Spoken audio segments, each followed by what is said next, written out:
Assalamualaikum warahmatullahi wabarakatuh. Saya Putri Sanisa Septianidya dengan NIM 190810668 dari kelas Biologi E semester 4, jurusan Tadris Biologi, YIN Syekh Nurjati Cirebon. Di sini saya akan menjelaskan mengenai siklus hidrologi. Siklus bio-biokimia atau siklus organik-anorganik merupakan siklus unsur atau senyawa kimia yang mengalir dari komponen abiotik ke biotik dan kembali lagi ke komponen abiotik. Siklus-siklus tersebut tidak hanya melalui organisme, tetapi juga melibatkan reaksi-reaksi kimia dalam lingkungan abiotik, sehingga disebut dengan siklus biogeokimia. Siklus-siklus tersebut antara lain yaitu yang pertama, siklus air atau siklus hidrologi, yang kedua, siklus oksigen dan karbon, yang ketiga, siklus nitrogen, yang keempat, siklus fosfor, dan yang kelima yaitu siklus sulfur.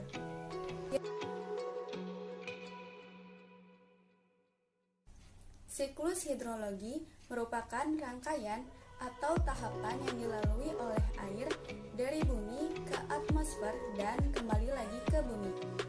Berikut ini tahapan-tahapan daur hidrologi. Yang pertama yaitu evaporasi atau penguapan, yang merupakan proses di mana air yang ada di laut, di rawa, di danau, dan lainnya menguap karena pemanasan sinar matahari.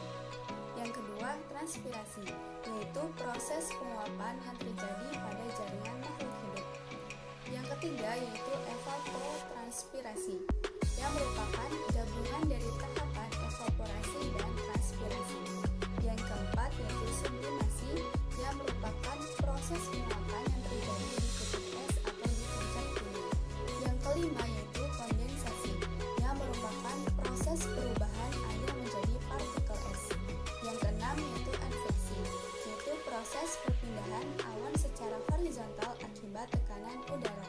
Yang ketujuh yaitu presipitasi, yaitu proses pencairan awan hitam hingga jatuh menjadi hujan. Yang kedelapan yaitu runoff atau limpasan, yang merupakan proses mengalirnya air hujan ke sungai, samudra, danau, dan lainnya. Dan yang kesembilan yaitu infiltrasi, yang merupakan proses terakhir dari siklus hidrologi ini, yaitu setelah hujan tidak semua air ikut melalui tahap limpasan. Beberapa diantaranya bergerak jauh ke dalam tanah. Selanjutnya, siklus hidrologi ini dibagi menjadi tiga, yaitu siklus hidrologi pendek, siklus hidrologi sedang, dan siklus hidrologi panjang. Berikut ini merupakan penjelasan dari siklus hidrologi pendek. Sinar matahari memberikan energi panas pada air laut, sehingga menyebabkan air laut menguap dan berubah menjadi uap air. Setelah mengalami penguapan, uap air akan mengalami kondensasi atau pengembunan dan menjadi awan yang mengandung uap air. Awan yang terbentuk kemudian mencapai titik jenuh sehingga akan menyebabkan terjadinya hujan di permukaan laut. Selanjutnya yaitu penjelasan mengenai siklus hidrologi sedang. Sebagai berikut. Uap air terbentuk akibat proses penguapan yang disebabkan pemanasan dari sinar matahari. Setelah proses evaporasi, uap air akan terbawa angin sehingga mampu bergerak menuju daratan. Uap air akan membentuk awan dan menjadi hujan. Air hujan akan turun di permukaan kemudian mengalami runoff menuju sungai dan mengalir kembali ke laut. Selanjutnya yaitu penjelasan mengenai siklus hidrologi panjang.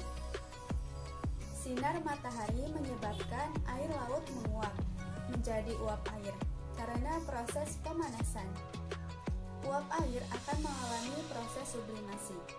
Proses sublimasi inilah yang menyebabkan uap air berubah bentuk menjadi awan yang mengandung kristal-kristal es. Kemudian, awan akan bergerak terbawa angin menuju darat. Awan akan mengalami presipitasi. Turunnya hujan dalam bentuk salju yang menumpuk kemudian akan membentuk gletser. Gletser ini akan mencair, jadi air kemudian mengalami runoff, mengalir ke permukaan tanah menuju ke sungai. Air yang mengalir ke sungai akan diteruskan menuju ke laut.